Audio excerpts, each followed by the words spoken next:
하나님에 대한 지식은 오직 성령님을 통해서만 가능하다는 것이 성경의 가르침입니다. 태초로부터 인류 역사가 자연 만물을 통해서 그리고 인간 속에 있는 그 본래적인 성품을 끄집어내려고 했지만 하나님께로 나아가는 방향조차 잡지 못했어요. 하나님을 알 수 있는 것은 그래서 오직 성령을 통해서만 가능하다. 이것이 성경이 이미 우리에게 가르치고 있는 말씀입니다. 이때 성령께서 하나님을 알 수 있게 하시는 그 계시, 하나님을 알 수 있도록 열어 보여주시는 그 방편은 말씀입니다. 말씀. 성령께서 사람들에게 행하시는 다양한 그런 사역의 수단, 때로는 홍해를 가르기도 하고 반석을 쳐서 물이 나오기도 하고 죽은 사람도 살리고 해가 멈추고 달이 멈추고 하는 엄청난 신비한 그런 이적들을 많이 행하고 환상을 보게 하고 꿈을 통해서도 하나님은 말씀하시기도 합니다. 그것이 성령의 다양한 수단들입니다. 그러나 이 모든 것들 말씀으로 이끌기 위해서라고 하는 것입니다. 성령께서 계시의 주체자이시고 특히 말씀을 방편으로 사역하신다는 것을 성경은 반복해서 말씀하고 있습니다. 느헤미야서 9장 30절에 보면 주의 신으로 저희를 경계하시다. 성령께서 말씀으로 이스라엘 백성들을 이끌어 가시는 것을 보여주고 있습니다. 에스겔 2장, 11장, 37장 등에서도 보면 말씀으로 성령이 역사하시고 환상을 보여주는 것도 다 성령이 하시는 일. 성령이 하시는 일은 다양합니다. 어떤 사람에게는 꿈을 통해서 계시하시고 환상을 통해서 또는 어떤 다른 사람은 듣지 못하는 소리를 듣게 하심으로써 그리고 어떤 경우에는 죽은 사람을 살리고 병자를 고치는 그런 기적을 통해서 능력을 통해서 또 어떤 사람에게는 말씀을 하셔서 다양한 방편으로 하나님을 사람에게 알려주는 그 역할을 성령이 하신다라고 성경이 말씀하고 있습니다. 그러니까 성령이 하나님을 계시하시는 그 수단들이 많이 있습니다. 말씀을 비롯하여 꿈, 환상, 기적. 그런데 이 모든 것의 주체가 바로 성령이십니다. 하나님을 사람들에게 계시하시는, 즉 알려주시는 그 역할을 성령께서 하십니다. 특히 계시의 완성인 하나님의 말씀, 이 성경의 저자가 바로 성령님이라고 말씀하고 있습니다. 베드로후서 1장 21절 예언은 언제든지 사람의 뜻으로 낸 것이 아니요 오직 성령의 감동하심을 받은 사람들이 하나님께 받아 말하는 것이다. 성령의 감동하심. 엘리야, 이사야, 예레미야, 또 아브라함을 비롯한 수많은 하나님의 말씀을 전달한 사람들은 다 자기 속에 있는 말을 한 것이 아니라 성령께서 그들을 감동하셔서 하나님의 말씀을 한 것이다, 전한 것이다 라고 하는 것. 그리고 유명한 오늘 본문의 말씀처럼 모든 성경은 하나님의 감동으로 된 것이다. 교훈과 책망과 바르게 함과 의로 교육하기에 유익하다. 하나님의 사람으로 살아갈 수 있게 하는 것이 바로 이 성경인데 성경은 하나님의 감동으로 기록된 것이다.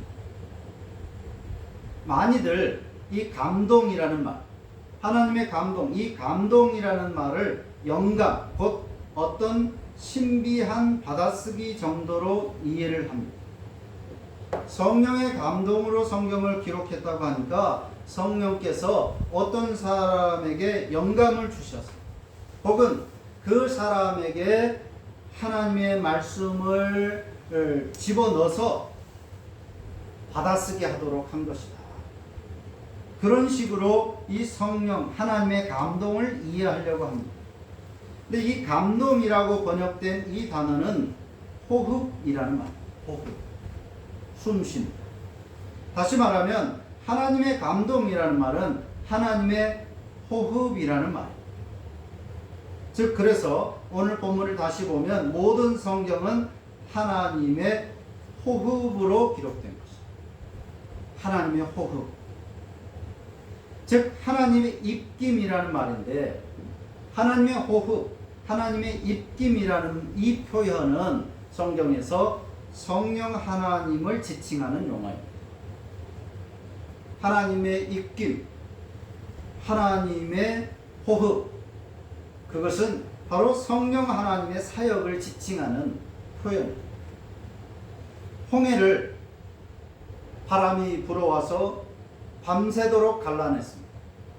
하나님의 바람, 하나님의 호흡이 홍해를 가른 겁니다. 그런데 실제로 하나님이 숨을 내쉬어서 홍해를 가른 것이 아니라 바로 그 표현은 성령께서 홍해를 갈랐다는 그런 표현입니다. 즉, 이 하나님의 감동이라는 말은 바로 성령을 지칭하는 용어다라고 하는 것입니다. 자, 이런 내용들을 따라 생각해 볼 때 우리는 계시에 있어서 성령의 지대한 역할을 알 수 있습니다. 하나님을 알려주는 계시는 바로 성령의 역할이다. 성부 하나님께서 말씀하셨습니다. 그런데 그 말씀이 사람에게 도달하도록, 사람의 귀에 들려지고 사람의 마음에 들려지도록 그 말씀으로 역할을 하시는 그 말씀에 생명력을 불어넣으신 것은 성령의 사역이라고 하는 것입니다. 성령께서 이 말씀을 통해서 하나님의 백성들에게 사역하신다는 것. 말씀을 직접적으로 사람에게 가르치시고 깨닫게 하셔서 그 말씀을 통하여 믿음의 열매가 나타나는 삶을 살도록 하시는 것이 성령 하나님의 역할. 흔히 사람들은 내가 믿어준 것이라고 말합니다. 내가 교회를 나왔고 누가 전도했든지 어쨌든지 내가 하나님을 믿는 것이다. 내가 믿어준 것이다. 혹은 하나님이 은혜를 주셔서 또 나도 내가 노력하고 자발적으로 하나님의 은혜에 감동하고 해서 믿음의 삶을 사는 거다. 신인 협력을 말합니다. 그러나 성경은 우리 인간들을 표현할 때 영적으로 이미 죽어 있다라고 말씀합니다. 우리는 이미 영적으로 죽은 존재들이다라고 하는 것입니다. 육체는 살아있지만 숨도 쉬고 밥도 먹고 잠도 자고 활동을 하지만 이 껍데기 육체는 살아있는 것처럼 보여지지만 실제로 영혼은 죽어 있다라고 하는 것입니다. 영혼은 죽어 있습니다. 에베소서 4장 18절에서 우리 인간들은 마음이 굳어져 있다. 하나님의 생명에서 떠나 있다라고 말합니다. 사도행전 16장에 보면 루디아라는 여인이 하나님을 믿게 된 그런 내용들을 말해주고 있는데 그 가운데 주께서 그 마음을 열어 바울의 전하는 말씀을 받아들이게 했다라고 표현하고 있습니다. 루디아라는 여인이 종교가 필요하다고 생각해서 수많은 그리스 로마의 신들은 다 필요 없고 여호와 하나님이 참 신이시다. 예수 그리스도를 믿어야 구원을 받을 수 있겠구나 깨달아서 하나님을 믿게 된 것이 아니라 주께서 그 마음을 열. 즉 성령께서 그 루디아라는 여인의 마음을 열어서 굳어져 있는 마음, 닫혀져 있는 마음, 그 스스로는 열 생각도 없었고 열 수도 없는 그 마음을 영적으로 죽어 있었던 굳게 닫혀 있었던 그 마음의 문을 성령께서 열어주시니까 바울이 전한 말씀을 받아들이게 되었다. 그래서 시편 119편 18절에서 시인은 이렇게 노래한 것입니다. 내 눈을 열어서 주의 율법에서 놀라운 것을 보게 하소서. 이 사람이 눈을 감고 있는, 앞을 보지 못하는 장님이라는 뜻이 아닙니다. 눈은 뜨고 있지만 하나님을 볼 수 없습니다. 율법을, 글을 읽을 수 있으니까 읽지만, 줄줄줄 읽지만 그 율법의 말씀을 깨닫거나 그 율법 속에서 하나님의 뜻을 전혀 발견할 수가 없습니다. 그냥 눈으로 읽는 것. 그래서 그는 말하기를 내 눈을 열어서, 내 영적 눈, 죽어있는, 닫혀있는 내 영의 눈을 열어서 말씀 속에서 하나님을 발견할 수 있도록 해주십시오라고 기도하고 노래하고 있는 거예요. 사람은 구원을 원하지도 않지만 설사 원한다 할지라도 스스로 무엇도 할 수 없는 존재라고 하는 것이 성경이 말씀하는 것입니다. 역사 이래로 수많은 사람들, 석가모니처럼 깊은 진리를 탐구하는 사람들이 많이 있었습니다. 그저 돈 많이 벌어서 맛있는 거 먹고 좋은 집 살고 좋은 차 타고 그렇게 일반적으로 사람들은 살고 생각하지만 다 그런 것은 아닙니다. 어떤 사람들은 인간이란 무엇인가? 인간이 짐승과 어떻게 다르며 인간은 어떻게 해야 가치 있는 존재가 되며 어디서 왔고 또 어디로 갈까? 죽으면 끝이라고 죽기 전에 이것저것 다 해봐야 된다고 생각하지만 어떤 사람들은 죽으면 어떻게 될까? 죽음 너머에 어떤 세상이 존재할까? 인생에 대한, 사람에 대한 이런 깊은 탐구를 하는 사람들도 태초로부터 역사 이래로 많이 있었습니다. 이런 사람들을 우리는 철학자라고도 표현하기도 하고 또 종교 지도자로 떠받들어 섬기기도 합니다. 사람들이라고 다 그저 짐승처럼 살지는 않습니다. 그 중에는 이런 사람들도 있다는 것입니다. 그러나 대다수가 구원을 원하지도 않지만 혹여라도 이런 사람들처럼 인생을 생각하고 사람의 미래를 다시 떠돌아보고 혹여라도 신이 존재하지 않을까 하는 그런 고민을 한다 할지라도 그러나 그 스스로 진리의 하나님 앞에 도달할 수 없는 존재인 것을 성경은 우리에게 말씀하고 있습니다. 실제로 역사 이래로 그 누구도 설사 철학적인 탐구를 깊이 했다 할지라도 하나님께 도달한 사람은 없었습니다. 기껏 철학자 되거나 기껏 종교 지도자가 되거나 그 스스로가 신인 양 착각하는 그런 결론에 도달할 뿐이었습니다. 오직 성령께서만 굳은 마음을 녹이고 닫혀진 영적인 눈을 열므로써 하나님을 발견하는 것이 가능합니다. 이것이 성령의 삶. 계시하시는 역할. 하나님을 알게 하는 그 역할을 하는 것이 성령이십니다.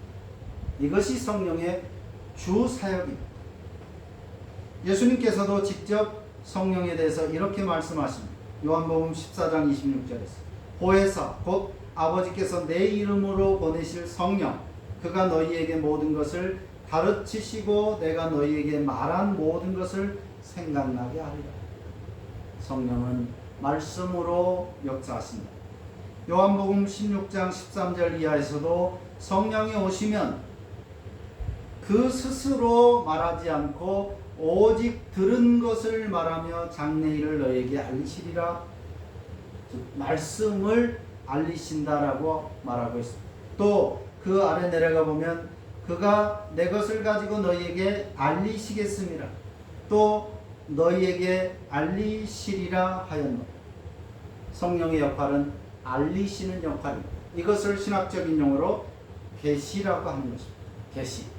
하나님을 알리는 것입니다. 이 계시의 역할을 누가 하느냐? 성령이 하십니다. 왜? 사람은 할 수가 없기 때문에. 계시는 천지의 주인이신 하나님을 알 수 있는 방편입니다. 사람이 하나님을 알 수 있는 유일한 방편은 계시입니다. 계시. 그런데 그 계시는 인간 스스로가 할 수 없다는 거예요. 성령이 하신다는 것입니다. 계시가 유일하게 하나님을 알 수 있는 방편인데 문제는 누가 계시의 주체인가 하는 거예요. 여기서 일반 종교와 기독교가 갈립니다. 하나님을 알 수 있는 유일한 방편이 계시인데 계시의 주체가 누구이냐? 일반 종교에서는 계시의 주체가 사람입니다. 사람이 돌을 닦고 지식을 많이 쌓고 선을 쌓고 죽어라고 노력해서 어느 경지에 도달하면 하나님과 통하거나 그 자신이 하나님 비슷하게 된다라고 하는 것입니다. 계시의 주체가 사람입니다. 대다수는 계시에 대해서 생각도 없이 그저 돼지처럼 짐승처럼 먹고 사는 데만 혈안이 돼서 그렇게 살지만 혹여라도 개중에 철학적인 생각을 하거나 종교적인 생각을 하는 사람도 있는데 그런데 주체는 인간 자신이라고 하는 것입니다.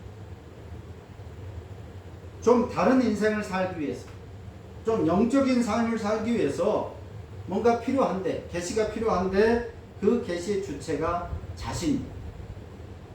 돌을 열심히 닦으면 자연과 통하고 신적인 존재와 연결되지 않을까. 지식을 많이 쌓으면 착한 일을 많이 하면 내가 사람이 계시의 주체입니다. 이게 일반 종교입니다. 그런데 그 결론은 그 자신이 신이라고 착각하거나 사람들이 신이라고 착각하는 거짓 종교가 결론입니다. 반면에 기독교는 전적으로 부패한 사람은 절대 스스로 계시에 도달할 수 없다라고 말씀합니다. 오직 그 자신이 하나님이신 성령께서만 계시할 수 있다라고 하는 것입니다. 말씀이라는 계시의 방편으로 하나님을 성령께서 계시하십니다. 그래서 성령으로 아니하고는 예수님의 구원자 되심을 알 수도 없고 믿을 수도 없고 성부 하나님의 창조의 섭리를 알 수도 믿을 수도 없습니다. 오직 말씀을 방편으로 성령 하나님께서만 계시하실 수 있습니다. 그러므로 우리는 성령 하나님의 계시의 주된 방편인 말씀을 더 가까이 해야 하는 것입니다. 말씀을 통해서 성령이 역사하시고 말씀을 통해서 하나님을 알 수 있기 때문에 우리가 말씀을 더 가까이 해서 하나님을 더 잘 알고 은혜로 주신 나의 구원이 흔들리지 않고 완성되어 갈 수 있도록 힘쓰는 그런 신앙의 삶이 우리에게 필요한 것입니다. 성령 하나님은 계시의 영이십니다. 성령 하나님은 말씀의 영이십니다. 기도합니다.